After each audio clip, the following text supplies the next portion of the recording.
Plan Climat, c'est une initiative de Saint-Hugues pour prendre soin de la planète. Comme nous y invite depuis maintenant 2 ans le pape François, inlassablement, et ceci dans toutes les dimensions, tant matérielles que humaines. Et justement, par quoi allez-vous commencer? Et quand? Alors, en fait, cette question, on a déjà commencé, puisque depuis en 2016, nous avons fait le forum sur l'écologie. Nous avons fait un certain nombre d'actions pour trier les déchets, pour organiser du covoiturage, pour créer des jardins partagés. Donc voilà, nous avons déjà commencé, mais nous franchissons une étape importante en 2017 quand nous faisons un audit énergétique qui nous amène à un plan pour améliorer le bâti, améliorer les bâtiments pour faire diminuer nos émissions de gaz à effet de serre. Et ça, nous allons commencer les travaux dès 2018. Les travaux vont être étalés sur 5 ans dans la durée. Donc 2018, ce sera un premier plan, un premier volet de travaux qui vont être plutôt autour de choses qui ne se voient peu. Voilà. D'accord. Et du coup, ces travaux vont pas être visibles cette première année. Alors, les travaux de cette première année, effectivement, vont être peu visibles puisque ça va toucher les circuits de chauffage actuels. Alors, les circuits de chauffage, ben, on ne les voit pas. Oui. Ils sont cachés. C'est depuis les chaudières jusqu'aux radiateurs, les différents circuits qui existent, ils sont aujourd'hui pas suffisamment cohérents pour pouvoir réguler correctement le chauffage. Donc, on va s'attacher dans cette première étape à organiser les circuits de chauffage de manière plus cohérente pour pouvoir automatiser la régulation du chauffage. Voilà, c'est principalement l'objectif de cette première tranche de travaux. Et du coup, c'est quoi les pièces où il y a le plus de problèmes? Alors les pièces où il y a le plus de problèmes, ben, tous ceux qui sont venus à Saint-Hugues peuvent le dire, puisque quand on est dans la grande salle à manger, dans l'amphithéâtre, dans la chapelle, eh ben, ou dans la salle à manger des hublots, euh, on a froid en hiver. Hein. Donc voilà, c'est les pièces qui nous posent problème. Et puis les pièces, de manière générale, on chauffe des lieux dans lesquels il n'y a personne souvent. Donc ce qu'on veut, c'est réussir à chauffer uniquement quand il y a du monde.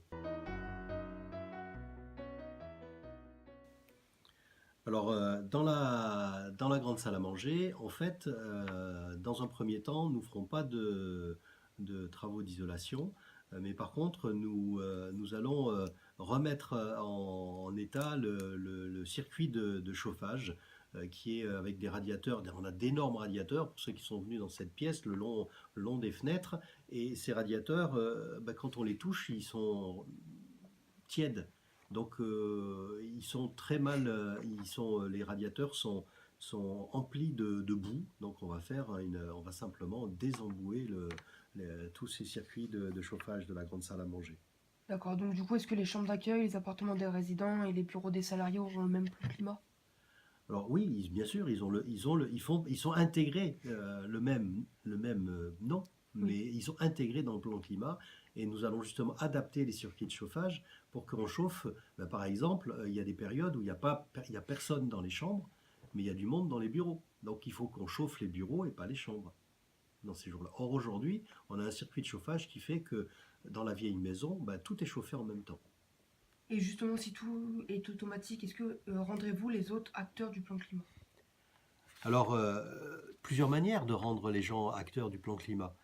Tout d'abord, c'est faire ce qu'on fait aujourd'hui, en informant l'ensemble des gens qui vont venir à Saint-Hugues qu'on mène cette action et qu'ils comprennent l'action qui est menée.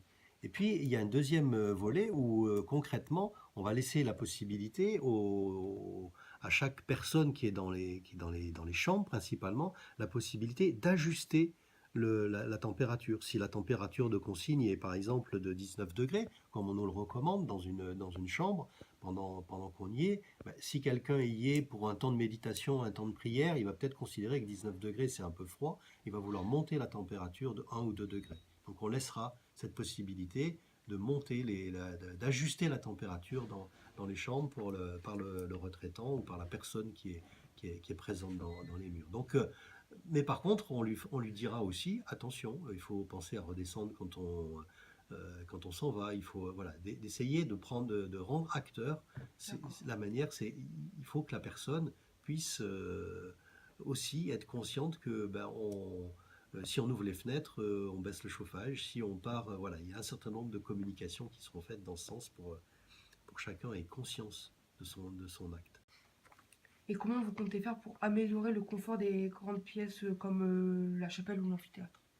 C'est une bonne question. Et pour ces pièces qui sont en fait peu utilisées, l'amphithéâtre ou la chapelle, la chapelle en hiver, elle est utilisée pour la messe du dimanche.